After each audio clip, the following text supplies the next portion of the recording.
Hello दोस्तों, बहुत बहुत स्वागत है आपका हमारे चैनल एजुकेशन विथ निहारिका में। दोस्तों, पिछले वीडियो में हमने अभ्यास 1.1 के प्रश्न 6 तक के प्रश्नों को देखा था। आज के इस वीडियो में हम प्रश्न 7 से सॉल्व करेंगे। तो 7वां प्रश्न क्या है? यदि 408 तथा 1032 के एचसीएफ को 1032 यम माइनस 408 गुणे 5 के रूप में प्रकट किया जाता है तो यम का मान ज्ञात कीजिए। चलिए इसके सलूशन को हम देखते हैं। तो 408 और 132 का एचसीएफ हम निकालेंगे तो आएगा 24। अगर जिसको एचसीएफ निकालना नहीं आता है तो इसके डिस्क्रिप्शन में लिंक दे दिए हैं। इसके फर्स्ट वीडियो में हमने बताया है कि एचसीएफ कैसे निकाला जाता है, ठीक है। तो इसका एचसीएफ 24 आ गया। अब यहाँ हम रख देंगे एचसीएफ 24 और ये दिया है 1032 यम माइनस 408 गुणे में 5। अब ये हो जाएगा 24 बराबर में 1032 यम माइनस, इसका गुणा क्या हो जाएगा? जब इसको हम गुणा करेंगे तो ये आएगा 2040, ठीक है।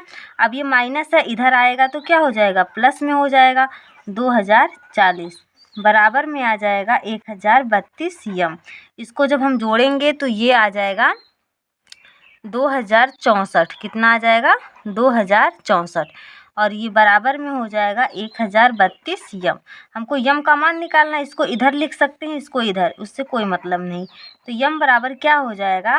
2064 और ये गुणे में था ना, तो इधर आके क्या हो जाएगा? बटे में हो जाएगा। और जब हम इसको भाग करेंगे तो आएगा 2, यानी कि यम बराबर कितना आ जाएगा? 2। यही यम का मान पूछा था, जो कि आ गया है 2। यही क्या हो जाएगा? आंसर। तो डियर फ्रेंड्स, चलिए हम सॉल्व करते हैं इसके आगे के क्वेश्चन को। 8वां क्वेश्चन क्या है? संख्याओं 165 व 255 का महत्तम समापवर्तक एचसीएफ यूक्लिड विभाजन एल्गोरिथ्म द्वारा ज्ञात कीजिए, ठीक है। अब हमको एचसीएफ जो अब तक हम ज्ञात करते आए हैं वो था अभाज्य गुणनखंड विधि। अब हमको जो क्वेश्चन अब सॉल्व करना है उसमें हमको यूक्लिड विभाजन विधि से एचसीएफ को निकालना है, ठीक है। तो पहले हम जानेंगे यूक्लिड विभाजन विधि होती क्या है, ठीक है। तो यूक्लिड विभाजन विधि होती है भाज्य बराबर भाजक गुणे भागफल प्लस शेषफल। ये होता है यूक्लिड विभाजन विधि से। जो भाग विधि से मासा हम जैसे नहीं निकालते हैं, सेम वैसे ही होता है, ठीक है।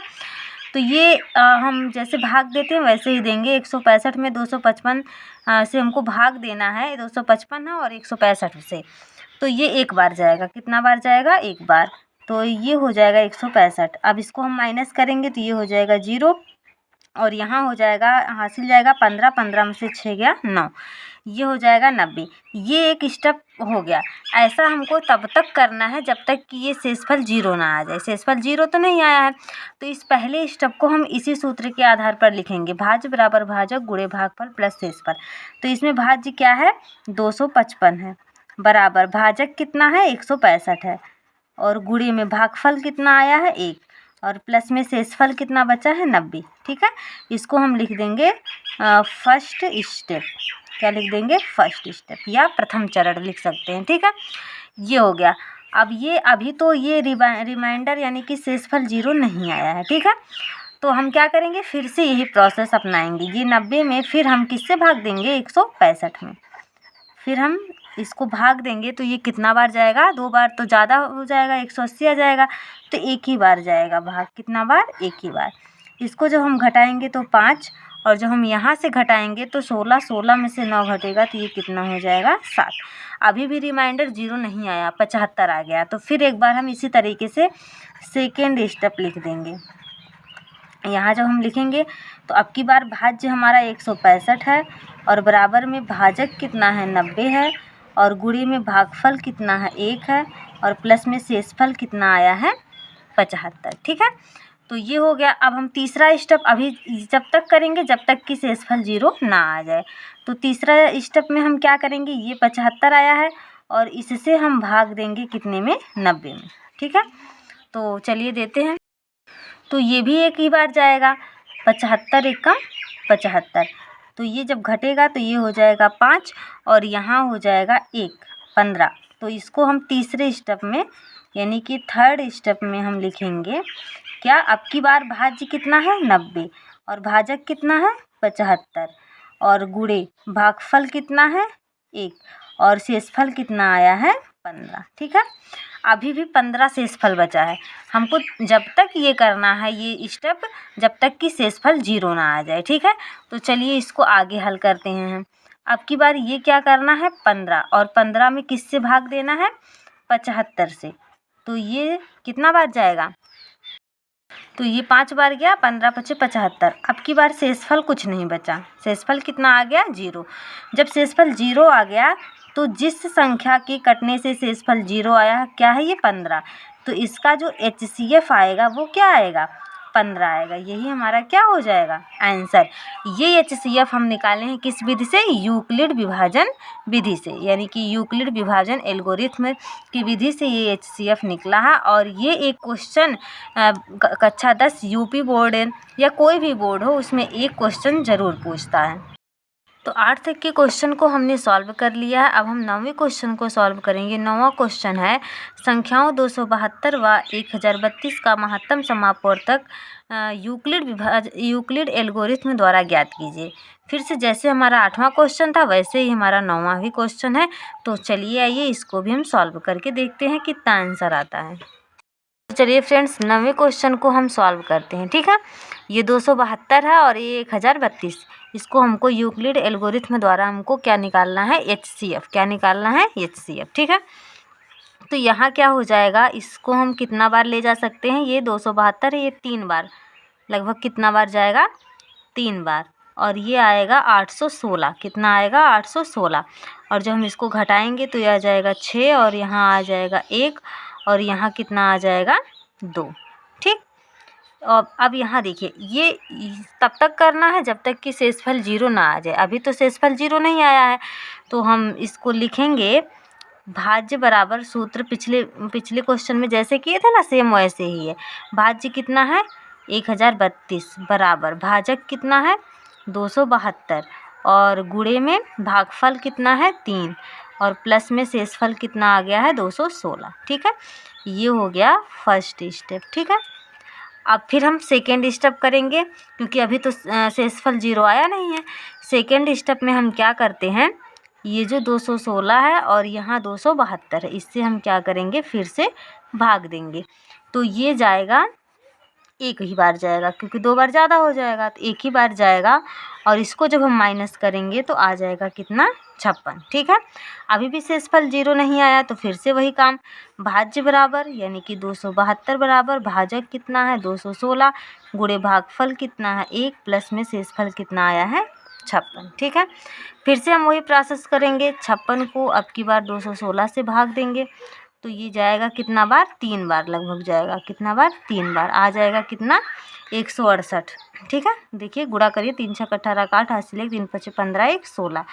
और इसको जब हम घटाएंगे तो ये आ जाएगा यहाँ 8 और यहाँ आ जाएगा कितना 4, 16 में से 8 गया 8 और यहाँ बचेगा 0, 10 में से 6 गया 4। ठीक है, अभी भी शेषफल 0 नहीं आया, फिर से हम वही काम करेंगे। भाज्य बराबर यानी कि 216 बराबर भाजक कितना है 56 गुणे भागफल है 3 प्लस शेषफल कितना आया है 48। ये फर्स्ट स्टेप था, ये सेकेंड हो जाएगा और ये कौन सा हो जाएगा थर्ड हो जाएगा। ठीक है, फिर से हम वही प्रोसेस करेंगे। 48 को फिर से किस में भाग देंगे 56 में, तो ये हो जाएगा 48 और यहाँ हो जाएगा 56। और ये लगभग कितना बार जाएगा, एक ही बार जाएगा, 2 बार ज़्यादा हो जाएगा, 48 × 48। और जब इसको हम घटाएंगे तो आ जाएगा 8। ठीक है, फिर से हम यहाँ लिखेंगे भाज्य बराबर यानी कि 56 बराबर भाजक गुणे भागफल प्लस में शेषफल। ठीक है, ये हो जाएगा फोर्थ स्टेप। हमको तब तक करना है जब तक कि यहाँ शेषफल 0 ना आ जाए। अब ये 8 यहाँ है और यहाँ क्या है 48, फिर से हम भाग देंगे तो ये हो जाएगा 8 से 48 यहाँ हो जाएगा, तो 8 में 6 बार जाएगा, कितना बार 6 बार। अब देखिए यहाँ पर शेषफल क्या आ गया हमारा 0 आ गया, तो अब इसको हम ये छोड़ देंगे, इसको हम फिर से लिख सकते हैं। ये भाज्य बराबर क्या हो जाएगा 48 बराबर भाजक है 8 गुणे में और ये भागफल आया है 6 और शेषफल आ गया है 0। देखिए दोनों बराबर आ गया ना। अब ये जहाँ भी शेषफल ये हमारा 0 आएगा वो देखते हैं किस संख्या से काटने पर 0 आया है 8 से, तो इसका HCF कितना हो जाएगा 8 और यही हमारा क्या हो जाएगा आंसर। चलिए फ्रेंड्स, अब 10वें क्वेश्चन को सॉल्व करते हैं। 10वां क्वेश्चन है, यदि 657 तथा 963 के HCF को 657 यक्स प्लस 963 गुणे -15 के रूप में प्रकट किया जाता है तो यक्स का मान ज्ञात कीजिए। ये सेम क्वेश्चन 7वें की तरह, इसमें यम का मान निकालना था और इसमें यक्स का मान। तो चलिए इसको भी हल कर लेते हैं। फ्रेंड्स, प्रश्न 10वां था, इसका पहले हमको दोनों संख्या दी है, पहले इसका HCF निकालेंगे क्योंकि HCF के बराबर ही ये पूरी संख्याएं दी गई है। तो अगर हमको HCF पता रहेगा तो हमको x का मान आसानी से मिल जाएगा। तो पहले इन दोनों संख्याओं का हम क्या करेंगे, HCF निकालेंगे। तो ये कितने से कटेगा, 2 से तो कटेगा नहीं, 3 से। कितने से कट जाएगा, 3 से। 3 दूनी 6, 3 एक कम 3, 2 बचेगा, 3 नवा 27, ठीक है। और ये फिर कितने से कट जाएगा, 3 से। 3 सत्ते 21, 3 त्रिका 9। अब 73 तो एक अभाज्य संख्या है, ये तो किसी संख्या से कटेगी नहीं, ये खुद से ही कटेगी, यानी कि 73 एक कम 73। अब आ जाइए, इसको हम लोग सॉल्व कर लेते हैं। 963 ये भी 3 से ही कटेगा, 3 त्रिका 9, 3 दूना 6, 3 एक कम 3। फिर 3 से काट दीजिए, 3 एक कम 3 और 3 सत्ते 21, क्योंकि 2 संख्या काटी जा रही है तो 0 हम लिखेंगे। अभी देखिए 107 3 से नहीं कटेगा, ये भी एक अभाज्य संख्या ही है, तो ये जो है खुद से ही कटेगा, यानी कि 107 एक कम 107, ठीक है। अब इसका जो HCF क्या होगा, देखिए यहाँ भी 3 कितना बार है, 2 बार है, और यहाँ भी 3 2 बार है, तो इसका HCF 3 की घाते 2 होगा, और 3 की घाते 2 का मान कितना होता है, 9। हमको क्या मिल गया, HCF 9। अब यही 9 हम यहाँ पुट कर देंगे, तो ये 9 हो गया बराबर में 657 यक्स और प्लस और माइनस का गुणा क्या हो जाएगा, माइनस, और 963 में जब हम 15 से गुणा करेंगे तो ये आ जाएगा 144 और 45, गुणा कर लीजिएगा, 963 गुणे 15, ठीक है। अब ये देखिए माइनस है, ये इधर आएगा तो क्या हो जाएगा, प्लस में, या फिर इसको हम ऐसे लिख सकते हैं 657 यक्स बराबर 144 45 और प्लस में क्या हो जाएगा, 9। और जब हम इसको जोड़ेंगे तो ये आ जाएगा 144 और इसको जोड़ने पर 54, कितना आ जाएगा, 54, ठीक है, क्योंकि 9 5 14 और 4 1 5, ठीक है। अब हमको यक्स का मान निकालना है, तो यक्स बराबर हो जाएगा 144 54 और बटे में ये 657 गुणा में इधर आएगा, क्या हो जाएगा, भाग में, ठीक है। अगर हम 657 में इतने से भाग देंगे तो देखिए यहाँ हमने भाग दिया है 657 में 144 54 से, तो कितना आया है, 22, यानी कि यक्स का मान जो आ जाएगा, कितना आ जाएगा, 22। यही हमारा क्या हो जाएगा, आंसर हो जाएगा।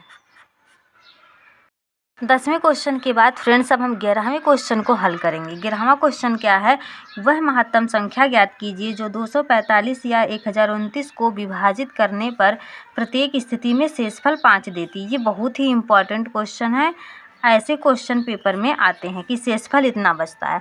तो पहली बात तो ये समझिए, महत्तम का मतलब हमको मासा ही निकालना है, और जब ये बोल दे प्रश्न में कि शेष 5 बचता है तो उसके लिए हमको कुछ नहीं करना है। जिस संख्या का हमको मासा निकालना उसमें से 5 हम घटा देंगे। 5 का मतलब जितना शेषफल होगा उतना हम घटा देंगे, और घटाने के बाद जो भी संख्या हमें मिलती है उसी का हम क्या निकाल देते हैं, HCF, यानी कि महत्तम समापवर्तक। तो यहाँ हम चलिए घटाते हैं।